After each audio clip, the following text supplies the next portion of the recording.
Alrighty, folks, a very good morning to you. Welcome to another edition of The Healthy Way. It's a Tuesday, you know where we're going to Tuesday, right? Yeah, we go to the dentist. Now, today we're talking about autism and dentistry. Yeah, it's Autism Awareness Month, so we're focusing a little on that today. Now, people with autism experience few unusual oral health conditions. Although commonly used medications and damaging oral habits can cause problems, the rates of caries and periodontal disease in people with autism are comparable to those in the general population. Communication and behavioral problems pose the most significant challenges in providing oral care. Now, with us this morning is Dr. Dayna from Pure Smiles. Hey, Dr. Dayna, how are you? Good morning, good morning. I'm doing well. How are you? I am very well. Good to have you. Good to be here. Thank you for having me. Great. So, we're talking about autism and dentistry. Let's Yeah. start with this one, damaging oral habits.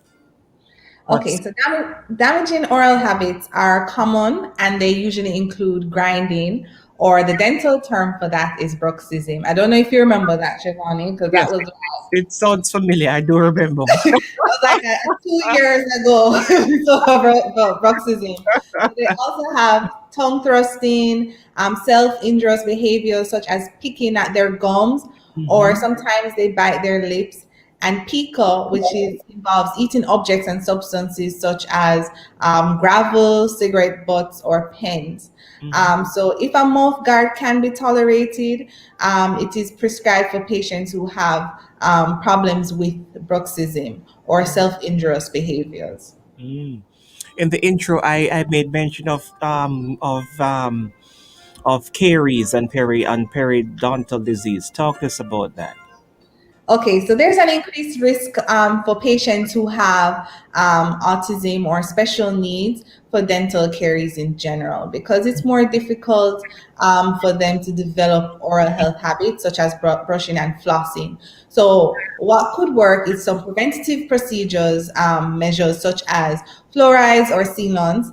And so we also caution the caregivers or the patients about medicines that can help actually reduce saliva, and when the saliva is reduced in your mouth, that actually dries out your mouth more, right? So we suggest that the patient is hydrated a lot with a lot of water, of course. Take sugar-free medicines when available, and Right. rinse with water after taking any medication. We also want to advise the caregivers of any alternative foods that they may be drinking or eating, and encourage the independent daily oral hygiene. So, ask the patients to show you how they brush. Caregivers ask them to show you how you brush, and you want to make sure that you perform hands-on demonstration to show the patients the best way to clean their teeth to prevent dental caries. Right. And there are modified toothbrush holders and floss holders that may make oral hygiene much easier for the special needs patient. Mhm. However, it's important to know that some patients cannot brush independently or floss independently. So Mhm. it's very important that the caregivers do know how to proceed with these oral health hygiene tips, and not to assume that they know the basics, that the caregivers must know the basics of brushing and flossing. We Mhm. have to play our part and emphasize the importance of good oral health hygiene. Right. One of these days, they need to come on and show us how to brush. Yes, So yes, I yes. will put Shan on that task. Well, that's scary. Let's talk a little about periodontal disease. Okay, so persons with autism, in much the same way as persons without the sorry. So patients benefit from the daily use of microbial agents, sorry, such as chlorhexidine, which is it's an antibiotic mouthwash, basically, right? It helps your mouth to stay clean. So patients with autism or developmental disabilities benefit from this. Stress helps to decrease oral hygiene, as we know. And so we want to make sure that we are keeping up with their appointments also, 6 months, every 6 months, or sometimes every 3 months, depending on the status of the patient and their gum health. Okay. What about tooth eruption? Okay, so tooth eruption may be delayed because phenytoin is commonly prescribed for patients with autism, which is a drug, right? And this helps to induce what we call gingival hyperplasia, which is an overgrowth of the gums. So we also see gingival hyperplasia in some patients who have high blood pressure because some of their medications cause an overgrowth of the gum tissue. So as a result, eruption may be delayed. Some big words there, and a Dr. Dana.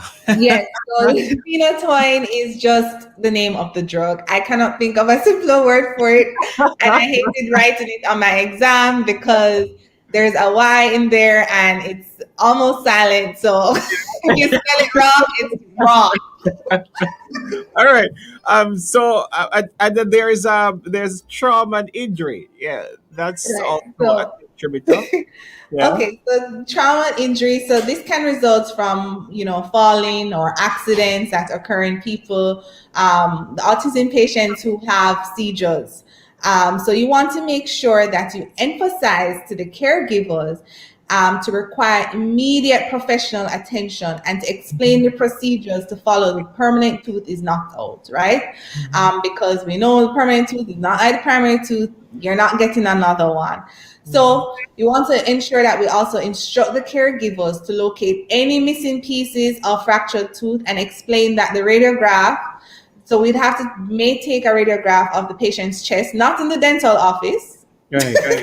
but at the other medical office to see if any of the fragments of the tooth may have been aspirated during the trauma or just been swallowed during the trauma. Also, physical abuse amongst the special needs community is something very much to be noted. And if you do note any or suspect any abuse, it should be reported immediately. Right. And then finding the right dentist. So it's important to find a great dentist for your child or loved one with autism. And a few questions that you could ask when you're deciding to find a dentist, which one would be best for your loved one is, are you comfortable working with autistic patients? So some health professionals are not comfortable working with autistic patients or patients with special needs overall. So your dentist that you choose should be comfortable working with the patient, and a dentist who has specialized in either 2 to 3 years of extra schooling, or they have done extra courses to help them. Also, you want to ask your dentist, what experience do you have working with patients who have autism? That's important. You have the right to know that question, because just because you've treated one special needs patient doesn't mean you've treated all. They're none of the same, right? Right. So you want to listen to specific examples when a dentist has worked with patients with special needs. A dentist with previous experience will be far more comfortable overall, ensuring visits run smoothly and that your loved ones are at ease. And I know you would want to be comfortable knowing this also. And you can also ask, can any special accommodations be made for my loved one? If they want a longer visit, or if they can get morning appointments, if they have a specific flavor that they like or show that they like, let the dentist know, have a conversation. So making a difference in oral health in the person with autism or special needs, it may go slowly at first, but determination can bring out positive results and invaluable rewards for that patient and for their loved ones, because they deserve quality life as we do. And that's what we do. We want positive results and rewards. Right. Mhm. Right. I see. Good morning, Dr. Dana. Awesome topic. Thank you guys for helping to spread awareness about autism. I'm sure a lot of parents and caregivers will benefit from this valuable information. Thanks, Yes. Shad. Yeah, great. How can we find it? You can find me at 88 Barbican Road, Unit 12, Barbican Business Center. And you can also find us online at Pure Smiles JA and on Facebook, Pure Smiles JA. And our website is puresmilesjamaica.com. And also to note that we are at Pure Smiles IBCCES certified autism specialist. We have done our course and we're now certified. And we are definitely moving towards expanding, seeing more special needs patients That sounds as amazing. we continue to grow. Great. I love the sound of that. Yeah. Yes. Great. So we'll catch up again because it's also Oral Cancer Awareness Month. Yeah. Chevauni, I'm so proud of you for keeping up with dates. Yeah, I, you know. So yes, we we want to will be talk. talking Yeah, about oral we cancer want to the talk next about that. time. Great. Thanks as always. Keep safe. Yes. You Great. too. All right. Be safe. Take care. Wonderful. Dr. Dana there from Pure Smiles. Yeah, I'm a bright student, I do keep up. Yeah, autism and dentistry. Yeah, April is Autism Awareness Month, and we thought we'd touch a little on it this morning to educate our listeners. Yeah, really, really nice. This is Love 101 FM, the family station. Big thanks for stopping by. I'll catch you again tomorrow for another interesting feature inside the Healthy Way.